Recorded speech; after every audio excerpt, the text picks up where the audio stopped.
Hi, primary school. By now you guys have already opened up your special package. We have a special treat for you. You guys are gonna sit back, relax, and enjoy a fun video put on by the teachers in the primary school. Have fun, happy Festival of Stories. But the theme for our Festival of Stories is Wild About Books.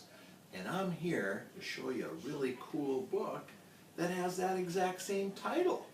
And I brought one of my wild friends here just so we can listen to it being read. Wild About Books. Let me see how it starts. Here's the title page, Wild About Books.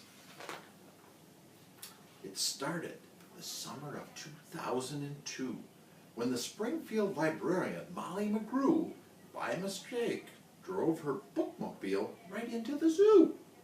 Molly opened the door and she let down the stairs, turned on the computer, and sat in her chair.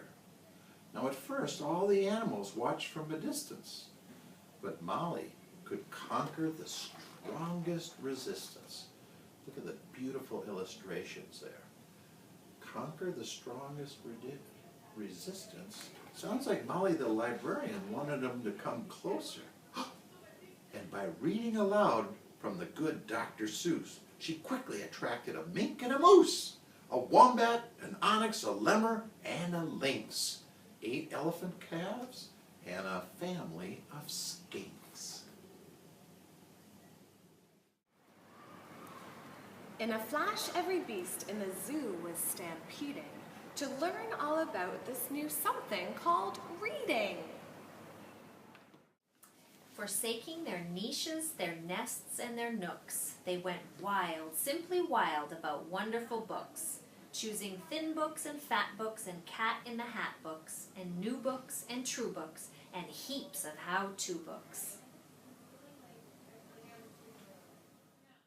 Giraffes wanted tall books and crickets craved small books, while geckos could only read stick-to-the-wall books. The pandas demanded more books in Chinese. Molly filled their requests, always eager to please. She even found waterproof books for the otter, who never went swimming without Harry Potter.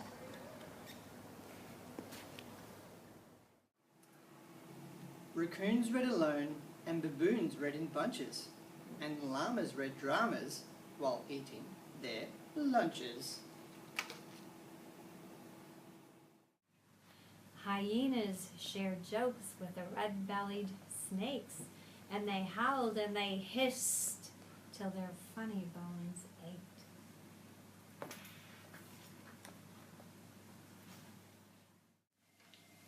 A tree kangaroo, who adored Nancy Drew, began solving mysteries right there at the zoo, such as, why were the bandicoots' books overdue?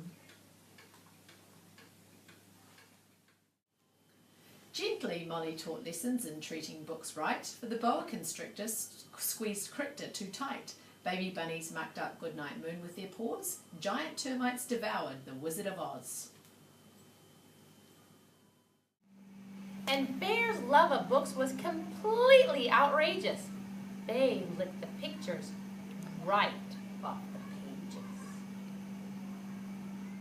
Tasmanian devils found books so exciting that soon they had given up fighting for writing. They made up adventures so thrilling and new that the others decided to be authors too. Pythons wrote with their tails, penguins wrote with their bills, and porcupines wrote with their very own quills. At the new insect zoo, bugs were scribbling haiku.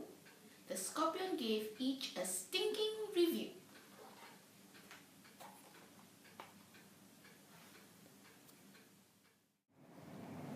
As the cheetah's new novel began to take shape, he reads chapters each night to the Barbary ape. And although the gazelle couldn't spell very well, like everyone else, she had stories to tell. Imagine the hippo's enormous surprise when her memoir was given the Zulitzer Prize. With so many books, Molly knew what to do. She hired 12 beavers, a stork, and a gnu to build a branch library there at the zoo. Then the animals cried, "We can do it ourselves! We can check the books out. We can put them on the shelves." And they did. And they do to this very day. 3 cheers for the zoo library. When you visit the zoo now, you surely won't mind if the animals seem just a bit hard to find. They are snug in their niches, their nests and their nooks, going wild, simply wild, about wonderful books. I hope you've enjoyed the book, and I hope you have a great Festival of Stories.